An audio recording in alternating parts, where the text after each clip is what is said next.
Welcome to the Tennis IQ podcast. I'm Brian Lomax.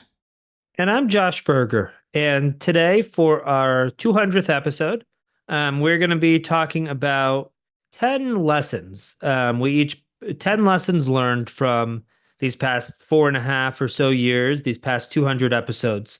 I think first of all, it's pretty cool to have gotten to this point of 200 episodes, right? This is something that, we've done on the side, on the side of each of our practices where we work with athletes. And, it started just through a conversation. Oh, let's give this a try. And to be at 200 episodes, I think is really cool, and it really has been a learning experience. I know I've learned a tremendous amount from our relationship, from the different episodes we've had, from guests that we've had as well, and those episodes.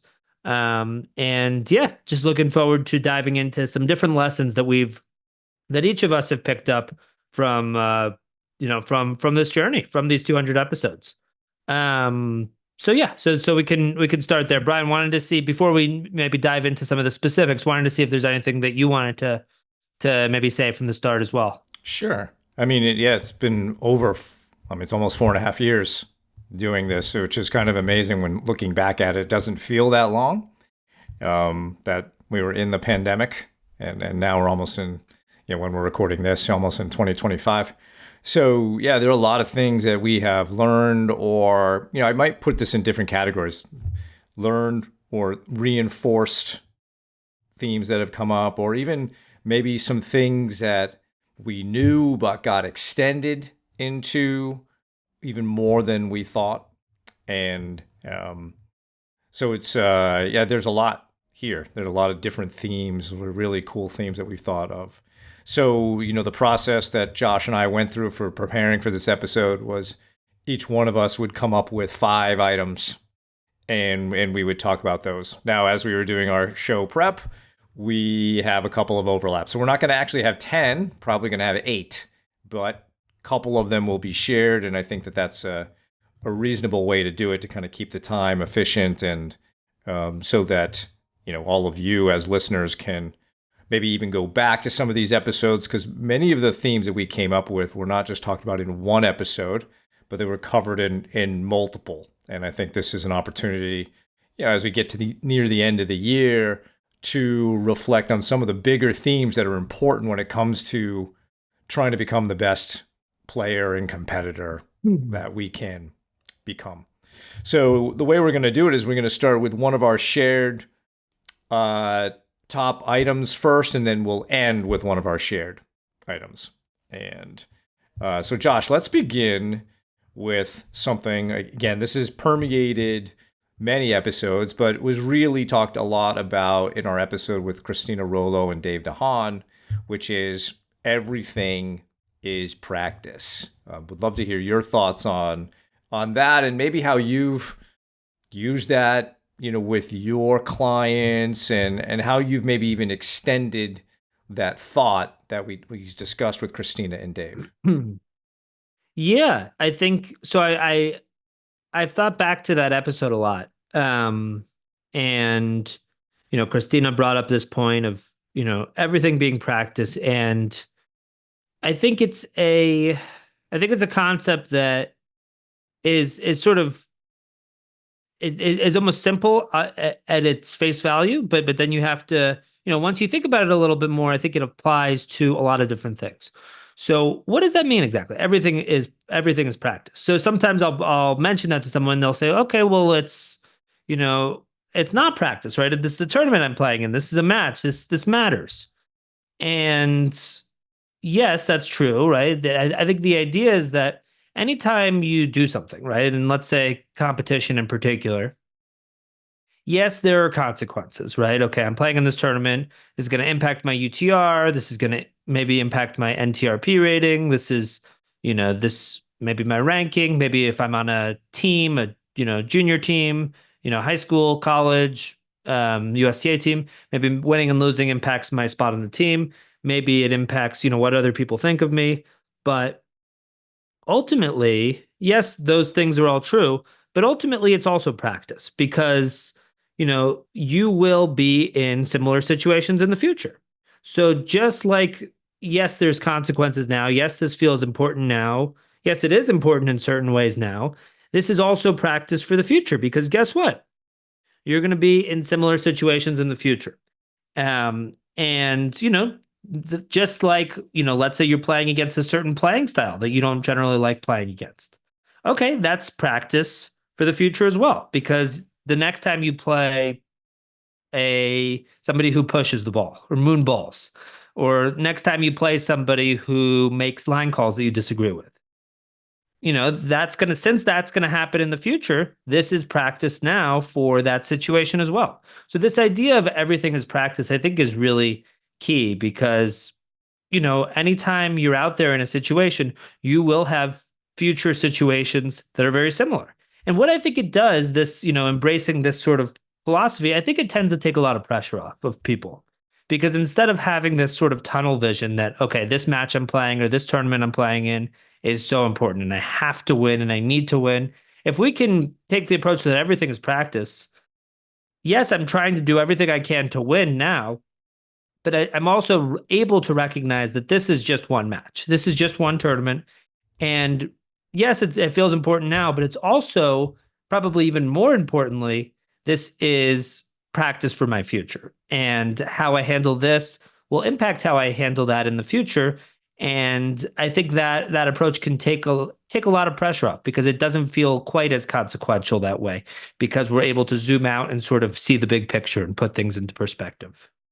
So the thing that idea really extended for me was like I think going in, I had even done this a little bit in my own career where I would look at certain matches as practice, but then I would have the same thought that like your client had.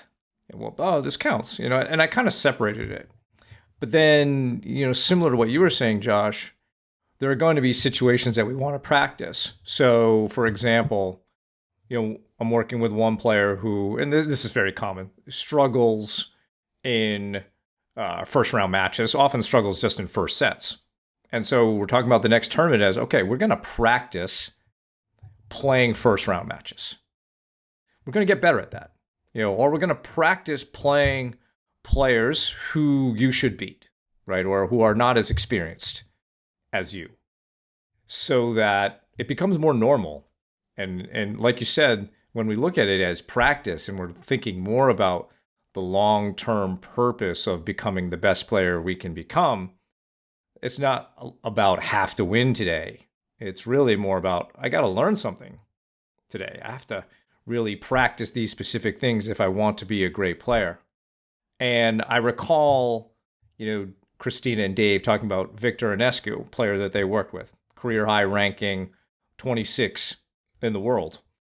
And it was that time between, I think, when he was like maybe in the 140s or 150s, where he really embraced this idea of everything is practice.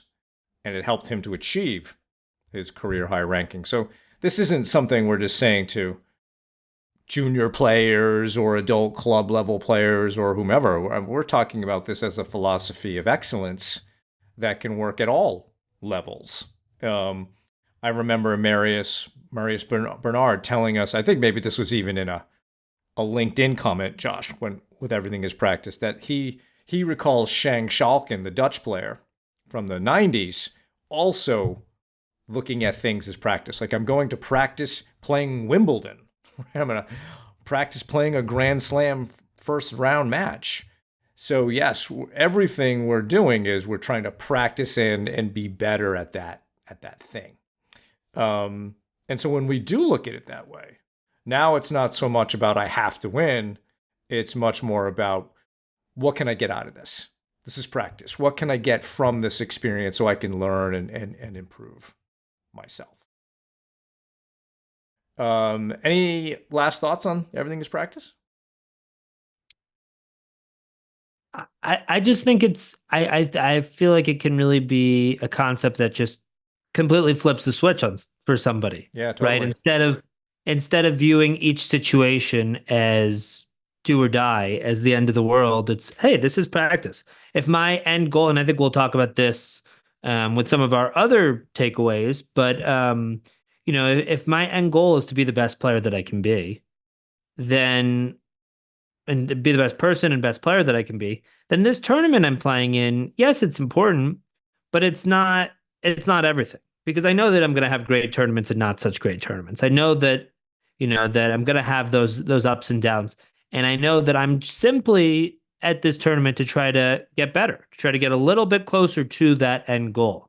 And do I care about results and outcomes and all those things? Sure, they're important in a way, but it's not ultimately about that. Ultimately, it's about me getting a little bit closer to that player and that person I'm trying to be, and this is practice for future situations as well. All right. So let's move to lesson number 2. What is the next one on your list, Josh? Yeah, so I would say that the next one on my list is to be able to study and learn from different types of situations. Be able to study and learn from your successes. So we had an episode this year, episode 167, where we talk about learning from your successes. So people talk a lot about learning from losses or learning from failures or mistakes, which there's definitely a place to do that. Absolutely. But we also really want to be able to learn from our successes, and learn, figure out what we did well, catch ourselves doing things right, and be able to reinforce that for the future. So for this second point, it's we want to be able to learn from our successes, but also study and learn from our successes, but also be able to study our opponents, which is something that Dominic Herbati talked a lot about. So we want to be able to study ourselves, which he talked about as well. He talked about studying ourselves, really understanding ourselves and what we do well, maybe getting some assistance from a coach in this. So I think we want to be able to study ourselves and our successes, but also those of our opponents in order to really give ourselves the best chance anytime that we're out there on the court. So sort of merging two concepts together of learning from our successes, which I think is really important and maybe underutilized, but also really being able to study our opponents in order to really understand them and really come up with the type of game plan that we'd want to have going into a match with them. Yeah, I think it's underutilized, Josh, because sometimes maybe we take winning as a thing that like that's what we're supposed to do, or we somehow take it for granted. And there is a lot of culture around you learn more from your mistakes. And I think that we're challenging that, because if you did stuff well, you want to be able to repeat it. And if you don't know how you did it, how can you repeat it? And Yep. that's what a lot of this is about, is understanding your own systems of performance. And if you don't understand what you actually did to create that, it's going to be very hard to replicate it. So I think that's a good one.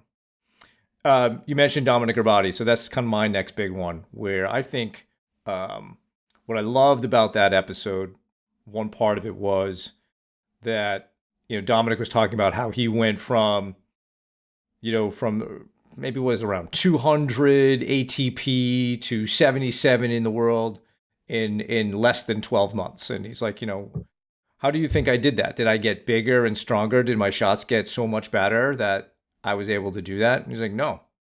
He, with Marian Vaida, they developed his brain as a weapon.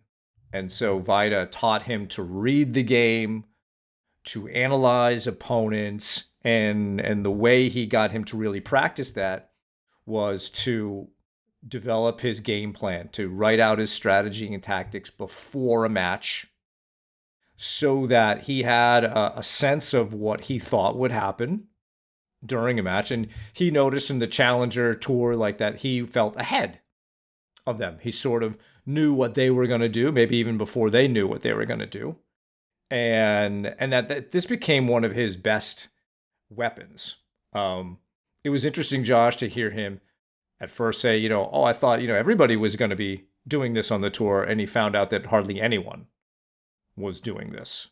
And it just shows the power of making your brain one of your top strengths, one of your weapons. And so I love the idea of writing out your game plan ahead of time. We had actually done an episode a few weeks prior about committing to your game plan. And so this was perfectly in line with what we had discussed. The thing that I really liked about Dominic's process here was in the reflection piece, he would also go back to his initial writing of the game plan and make any corrections that he needed to make. Now, of course, in pro tennis, maybe this is a little bit easier because you can find video of your opponents, or you can maybe be at a tournament and study them and go to one of their matches.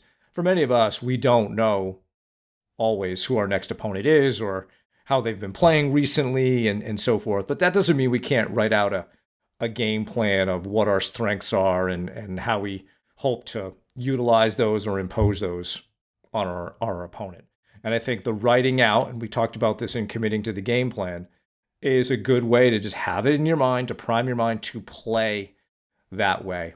So I think, Dominic Gerbati's discussion of this really kind of, for me, reinforced the need to do that, but also the fact that we can develop our brains as a strength, as a weapon for us on the court. I think that's key. And I think that idea of us, using our brain as a weapon. I remember when I read Winning Ugly, and that concept started to really resonate. Just understanding this idea that tennis is not all forehands and backhands and serves. And that may sound obvious, but I think for a lot of people, as they learn the game, it can seem that way. It can seem like, okay, I want to have the best serve possible and the best forehand possible, and I want to be able to finish points with volleys and all of that, and that's tennis. And I'm not taking away from the technical side of the game, because that's obviously important, and it's obviously has a lot to do with what level somebody can reach. But I think just understanding that it is so much more than that, and we can really use our mind as a tool, as a weapon out there, that can be, up there with our serves and our ground strokes and all of our shots as our greatest strengths out there. But that doesn't just happen, right? That doesn't just happen by accident. That happens through a specific process, right? Through, Dominic, that year where he made great strides in his ranking, there was an understanding that took place, an understanding of his game and an understanding of his opponent's games. Just he started to really, he started to really be able to use his mind and be able to think out there on the court. I think, it's so common for people to be, just sort of going from one point to the next and not really analyzing things, not really analyzing what's working, what's not working, strengths, weaknesses, tactics, noticing your opponent's emotional fluctuations, all of the above, and just kind of playing without really picking up on these clues. It's almost, and I think if we take a different approach, if we are constantly looking for clues, it's almost like we're at a poker table or something like that. And I'm looking at my opponent. I'm trying to, okay, are they bluffing? Do they have a good hand? What are they doing? I think in tennis, it can be the same way. We can really try, if we're trying to take that approach, if we're wired that way, we can really try to pick up on all the dynamics that are happening out there, understanding ourselves, which is really key, understanding our opponent, and understanding the dynamics of the match, and understanding what's playing out as it is. Very good. All right. So what is your next item? All right. So my next one is that we want to be really careful to base our self-worth off of results, off of winning and losing. And I think that for a lot of players, this is sort of their default state. They win a match and they're over the moon. They're excited. They feel confident in themselves. They feel that they're a winner. And then inevitably they lose a match soon and they feel the exact same. They feel like a loser. They feel their confidence drops. They feel that maybe they're worthless, or that, that they don't have that sustainable sort of self-worth in themselves. It's all based on winning and losing. And as we know, for anybody that competes, you're going to win a lot and you're going to lose a lot. And that this is true both in the micro and in the macro, right? I mean, we've talked about statistics from Craig O'Shaughnessy that show that the best player on the WTA and ATP tour each year generally wins about 55% of their points. Roger Federer, in his Dartmouth commencement address, which we covered in an episode, talked about how over his career, he only won about 54% of his points. And again, he's one of the greatest players of all time, right? And we're talking about the best players in the ATP, WTA tours winning, 54, 55% of their points. So what that means is that they're losing, close to 50% of their points. They're losing 46 or 45% of their points. And guess what? Most people are not Roger Federer, Arina Sabalenka, Iga Swiatek, Djokovic, Alcaraz, et cetera, right? So if you're not at that level, you're not winning 55%. You're probably winning around 50. So you're winning close to half of your points, you're losing close to half of your points. And if your self-worth is wrapped up in that winning and losing of points in the micro, then you're going to be riding this emotional roller coaster where you win a point, you're going to feel amazing about yourself. And you lose a point, you're going to feel horrible. And you're going to continue riding that emotional roller coaster in the micro within a match, but also in the macro, right? You're not going to win every time you're out there. You're not going to win every tournament, right? You look at the Grand Slams, there's 128 players that enter in singles. 127 of them lose their final match. 127 of them go home as losers, you could say. So if your entire self-worth is based on winning and losing, you're going to be, thinking of yourself as a loser quite often. And I think ultimately it's unsustainable, right? It's not a sustainable approach to view yourself in that way, to let your self-worth get wrapped up in these sorts of things. And we could talk about different alternatives. I mean, I think an alternative approach is one more based on mastery, based more on, trying to master this sport as much as you possibly can, right? And what mastery looks like for one person and for another person can and should look different, and that's okay. But I think if it's more about mastery and excellence rather than just about results, that is a lot more sustainable because we can work towards mastery every day. And that doesn't mean that every day we're getting closer to that. It doesn't mean that every day we're better than we were the day before, because that's not the way it works. It's not possible. But I think if we can take that more of that mastery excellence approach, then we can constantly feel like we're making strides. Even through those ups and downs, we can feel like we're moving in the right direction and give ourselves credit for that and have our self-worth based on that rather than it based on something like winning and losing, which, by the way, is not fully in our control. We have an opponent out there. There's somebody on the other side of the court who is dead set on dismantling your goals of winning and losing. And close to half the time, they're going to be successful in that. So, basing it on excellence and mastery and trying to get better is a lot more controllable and a lot more sustainable in the long term. Just to highlight something you said there at the end, a question for everyone is, do you want to base your self-worth on something that's not fully in your control? Hopefully Right. not. Because then, as you said, Josh, it's a roller coaster. Things are going to happen. You can't control your opponents. And, we've had the discussion of, all right, you're telling me it's all about winning. You're telling me it's all about beating other people. Okay, I have the perfect solution for you. Play down. Play 2 levels below. And then when you present that to a player, they always object. No, I want to challenge myself, etc. Right? They're coming back to what you're trying to get them to, which is mastery. But I thought it was all about winning. And you really can convince them that it's not. So you don't need to base who you are so much on the wins and the losses. because yeah, if you want to play down and just win all the time, and let's face it, some players do that, especially maybe like in an adult league. People are always trying to get their rating lower, and that's not necessarily just because they can win all the time, but for some, it might be that. Um, and yeah, we will cover, what kind of an alternative, more alternatives to this are, but it's very interesting when we try to help players get through this, because as you said, Josh, I think it's normal for us to associate how we feel about ourselves with as tennis players with our results. But so much of that is out of our control.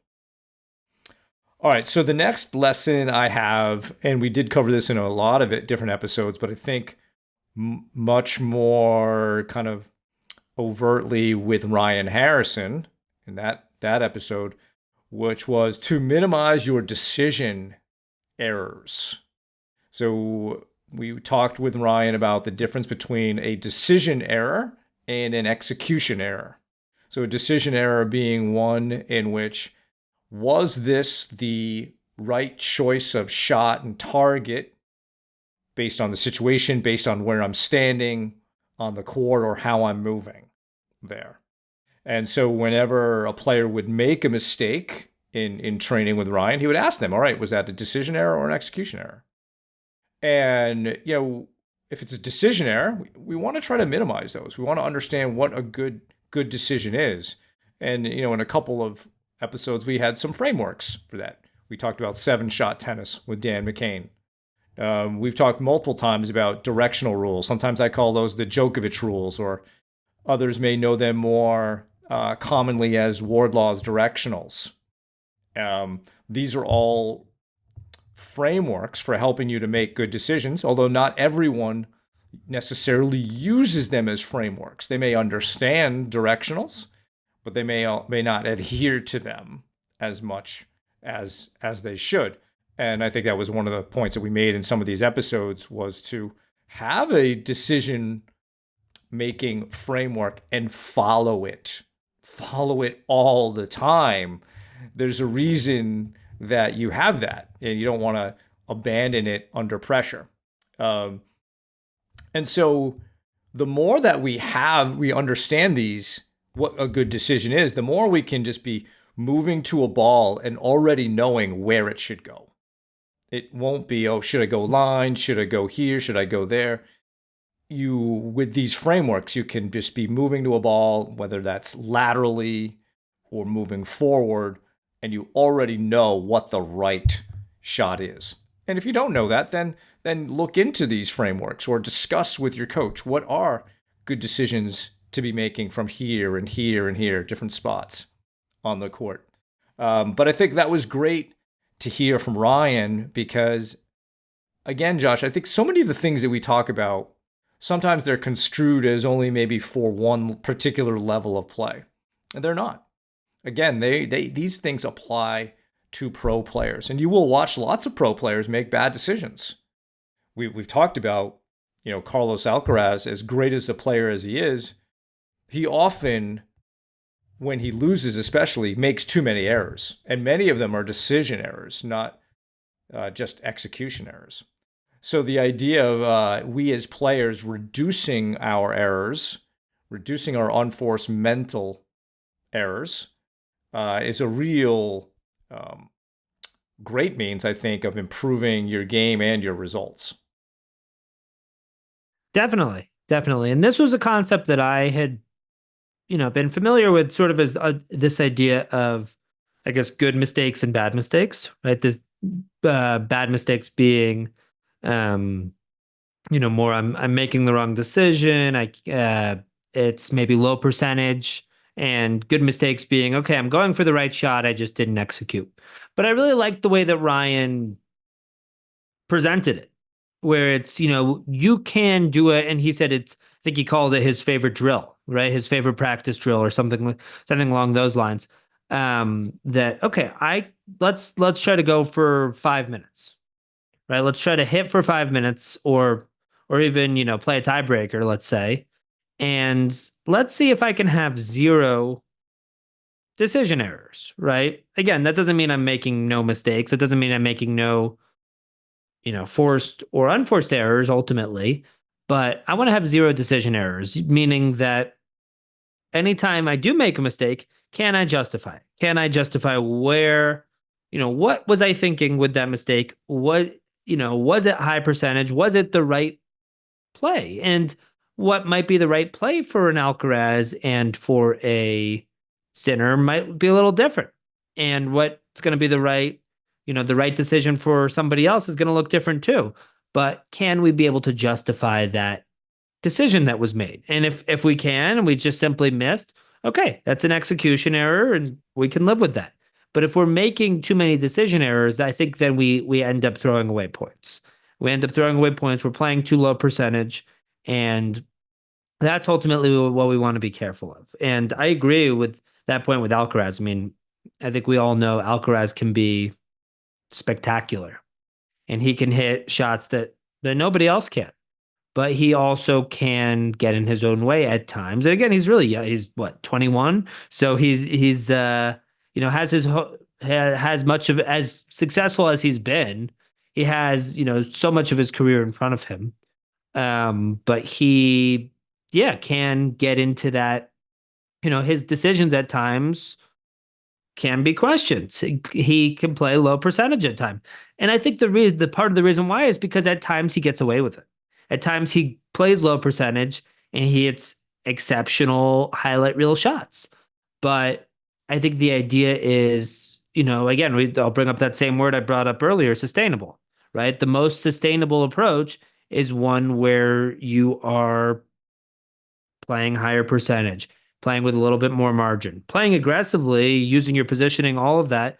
But, if by definition, if you're playing lower percentage, if you're taking more risks or sometimes unnecessary risks, they're not always going to work out in your favor. So I really like this framework of trying to really minimize or maybe even bring down to zero those decision errors so that, you can make those right decisions, and those decisions can get better over time, by the way. And then all that we're leaving is room for those execution errors, which are going to happen anyways. Yeah. So again, you're training your brain, you're training your mind. And so it's great to work on frameworks like this and practice them in a practice match. Like, stick with it, see what happens, right? Yep. Okay. Next item for you, Josh. All right.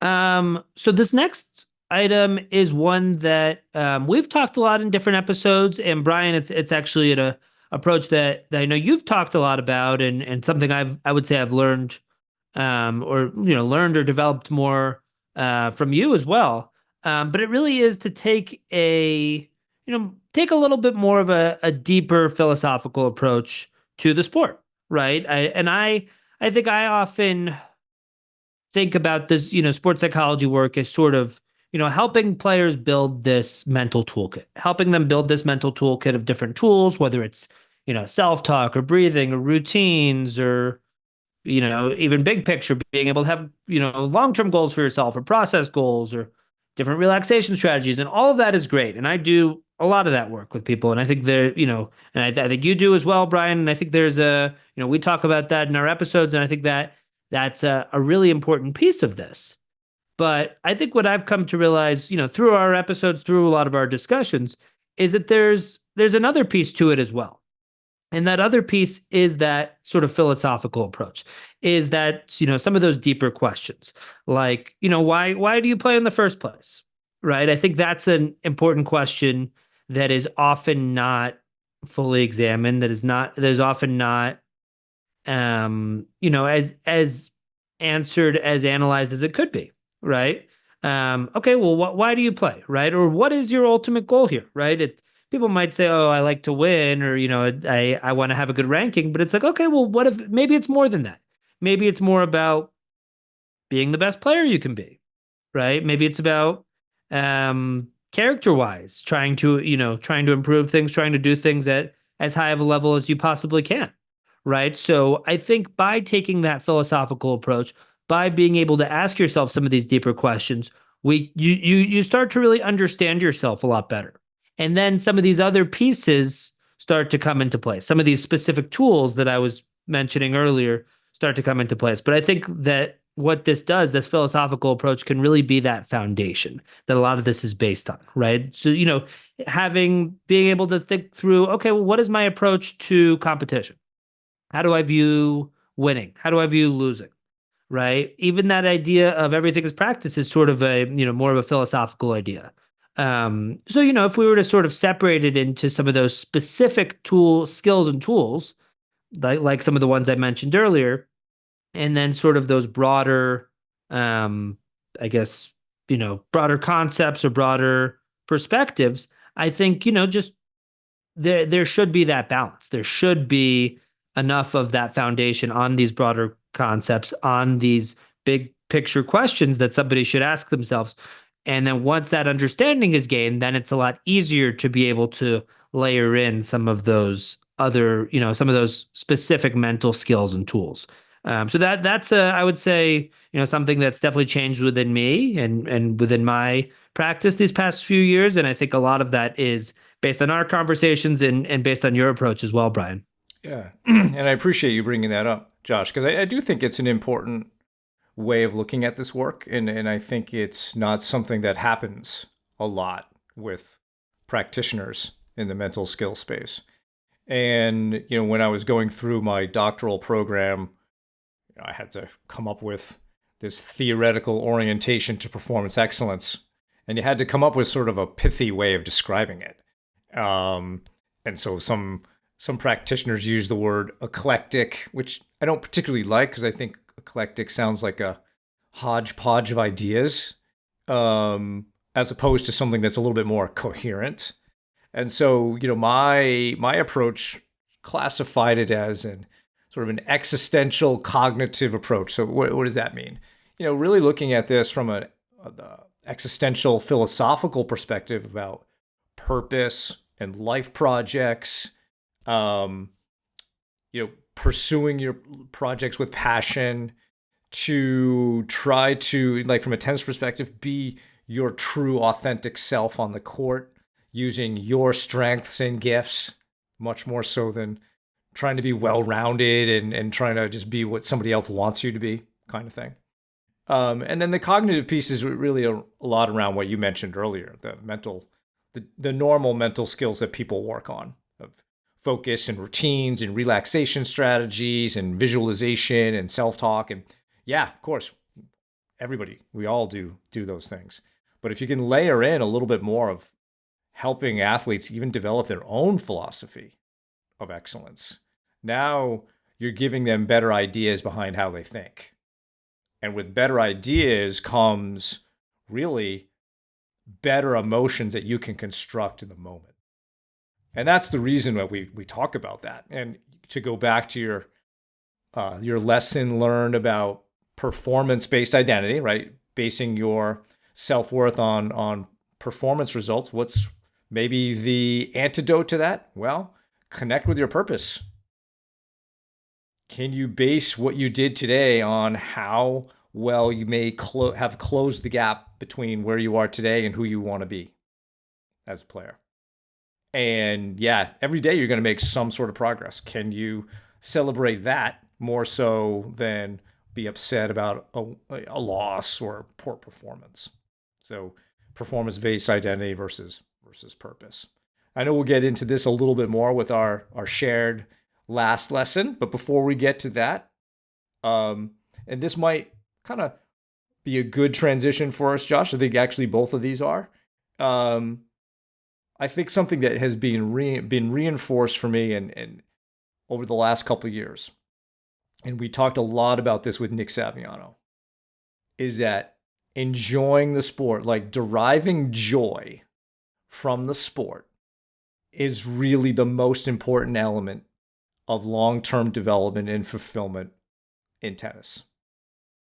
That may also kind of connect with what you were saying earlier about the self-worth. It's hard to base enjoyment of the sport on items that are out of your control. So we have to find items within our control that we enjoy. And I think, the things that we talked about with Nick were really enjoyable things like working hard? Can you take some pride in working hard in your training? Can you enjoy learning and improving and really kind of celebrate that for yourself? Can you enjoy the fact that tennis is a hard sport? It's a struggle, it's a challenge, it's a fight. And can you embrace that? That when I go out onto the court against an opponent, I have a chance. So let me fight for it. Let me have this really strong desire and will to win, to try to make it happen. And a lot of that also factors into our episode on, and we've talked about this concept throughout many episodes, but what it means to be competitive. And the top priority was enjoying the sport, enjoying the challenge. Priority two was learning and improvement, seeing tennis or competition as a process of learning and improvement. And then the third priority was always playing with a strong desire or will to win, trying to play to win as much as possible, really finding a way, being solution oriented. These are behaviors. All three of these are behaviors. It's not so much about I must win, but if you can really focus on being great at those three things, and especially deriving joy from this journey, you're going to stay in the sport longer. And I think that's what we have heard from Roger Federer, Rafael Nadal, Novak Djokovic, that one of the main reasons that they went into their 30s, and obviously Djokovic is still playing, is that they enjoyed what they're doing. I don't think there's any value in playing a sport if it's not enjoyable, if you find it not fun or worse, that it's not providing you any value. Now, some of that may have to come from a mind shift, perspective shift, and moving from maybe a performance-based identity to a purpose-based identity.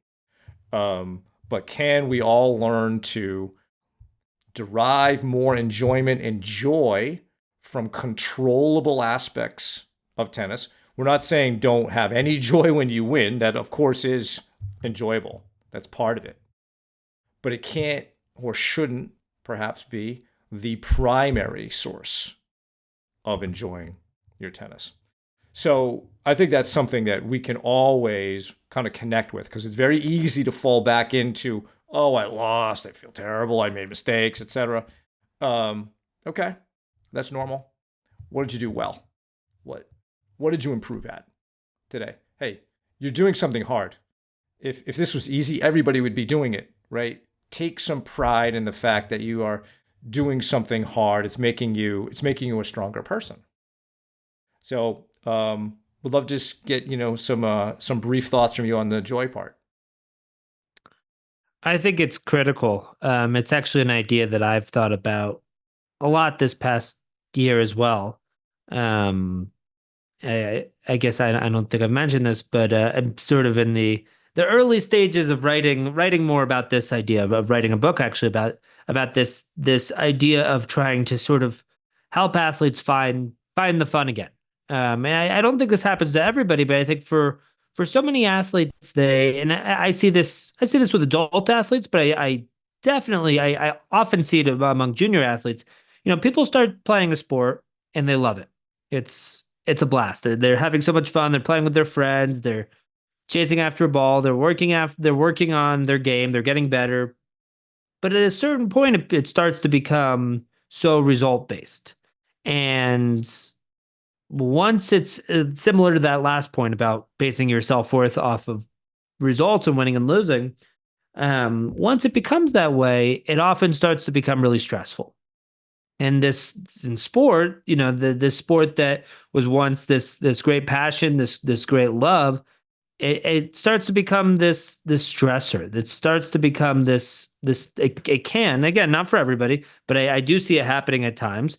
It can be this source of, it can almost be uncomfortable, where it's this thing that they've always enjoyed playing, but it ends up causing this, this ultimate stress, this frustration, this a lot of negative feelings. And I think it's really critical that people can get back to that point of of finding the joy, of finding the fun in their sport. And I think there's different ways to do that. I think focusing a little bit more on their process can be really key with that.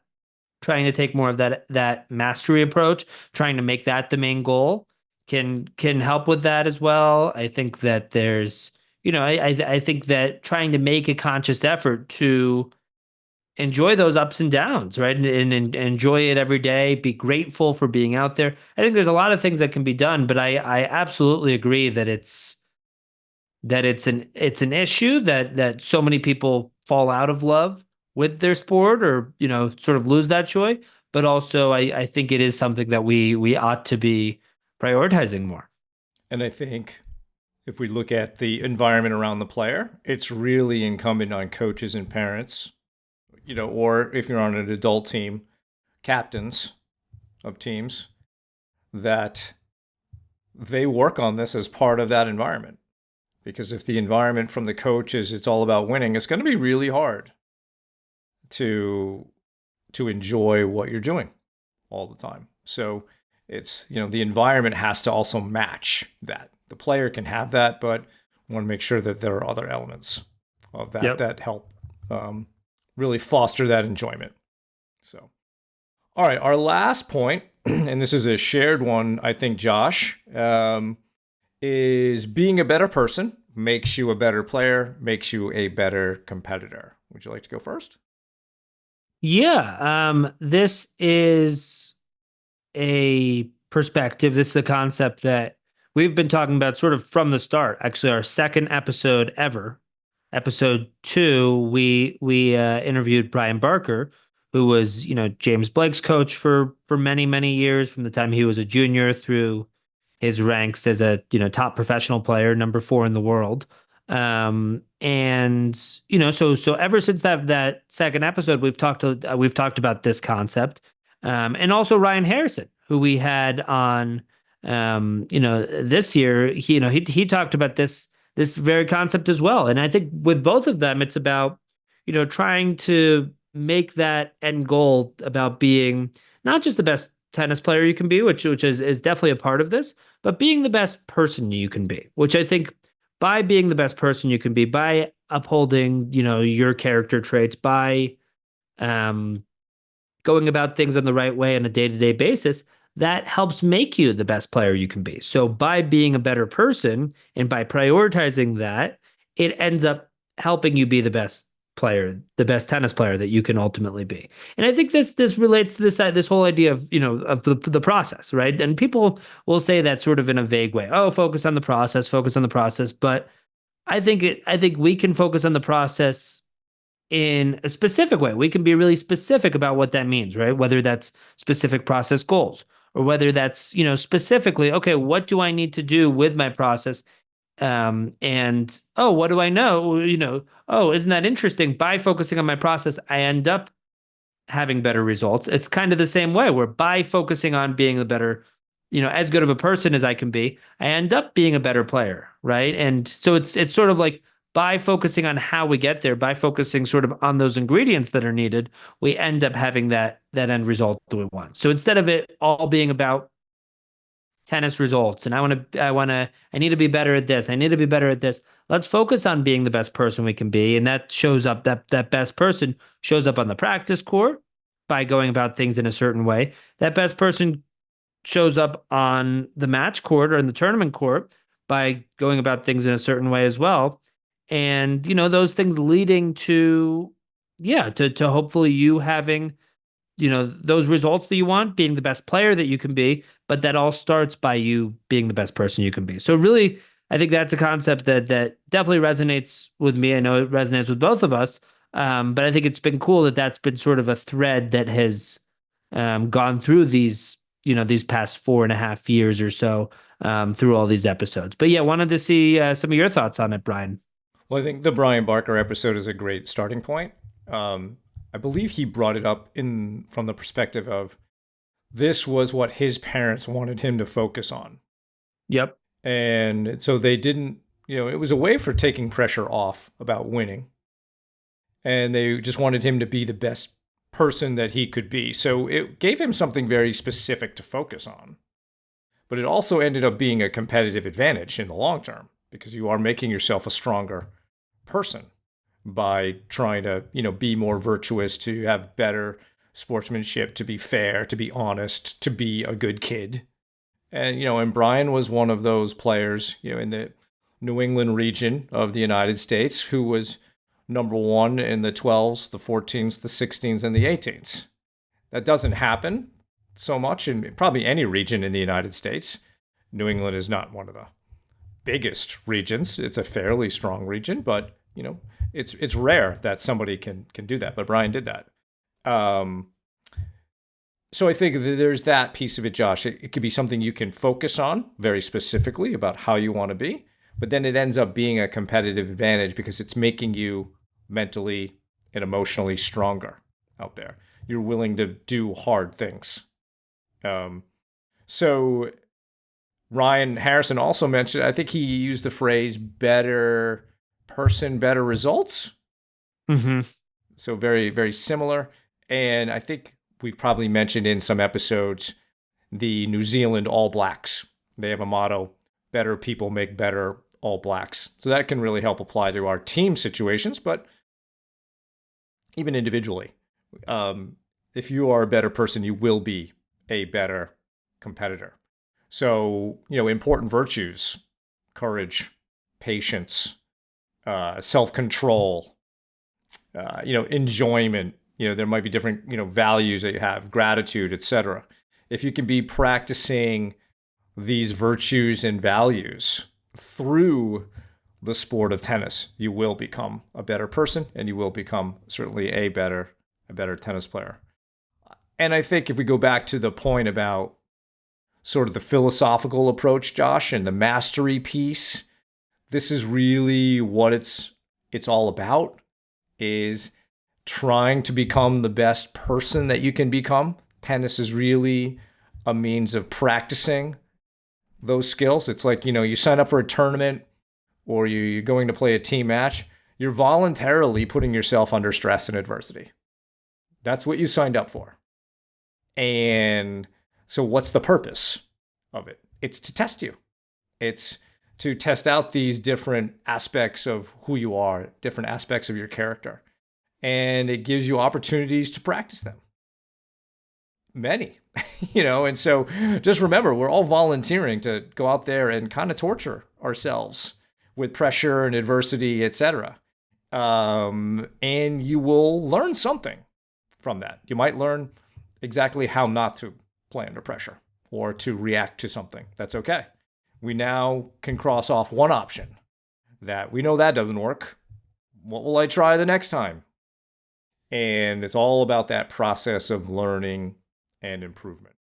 And so I think the more that we can, look at this, Josh, as a journey of always trying to become our best selves, understanding that the solution to, I would say, almost all of our issues on the court come from within. There's something about us that can be better. Let's take sort of that extreme ownership perspective, examine what part of us could have been better, and then we go do that the next time that we play. And from episode 2, this has been a consistent theme, and I think it's something that we'll continue to talk about. It's something that I've noticed in my work with players, that when you convince them that this is the route and they buy into it, things really get better. Their perspective on performances, wins, losses, what's happening in practice, just because there's just so much more wisdom coming from these players when they really buy into this as a concept. I absolutely agree. I think it's, and I think maybe this is another takeaway, because I think this takeaway relates to a lot of different points. But the pressure piece, right? I think, maybe one of my biggest takeaways has been, when people can find ways to take pressure off of themselves, and I guess in certain ways that's really basic, but, once pressure is taken off themselves, people tend to perform a lot better, right? Or once we can manage pressure, I guess we could say. And I think this idea, it takes a lot of pressure off, right? And it feels more within my control to focus on being a great person rather than me focusing on winning every single time I'm out there, which again, as we talked about, is not sustainable or possible. So I totally agree. And I think, yeah, people can, I think there's a breakthrough that could take place once somebody starts thinking that way and Yeah. starts buying into that. Right. Right. So hopefully everybody has enjoyed some of these points, these 10 reduced to 8, because we had some shared lessons learned over the last 200 episodes. And if there's anything that you as listeners would like to point out for us, we'd love to get that feedback. You can email us at tennisiqpodcast@gmail.com, and we can highlight those in some future episodes. So that's our show for today. Thank you for listening, and thank you for listening for the last 200 episodes, including this one. For more on today's episode, please check out the show notes. Again, if you have any feedback for the two of us, please email us at tennisiqpodcast@gmail.com. Also, if you're enjoying the content that Josh and I discuss on the show, please rate and review the podcast so other tennis enthusiasts can find it more easily. Additionally, to be notified of new episodes, please subscribe to the show on your podcast platform of choice, including YouTube. And you can also check us out on Instagram. Thanks again, and we'll talk to you soon in our next episode.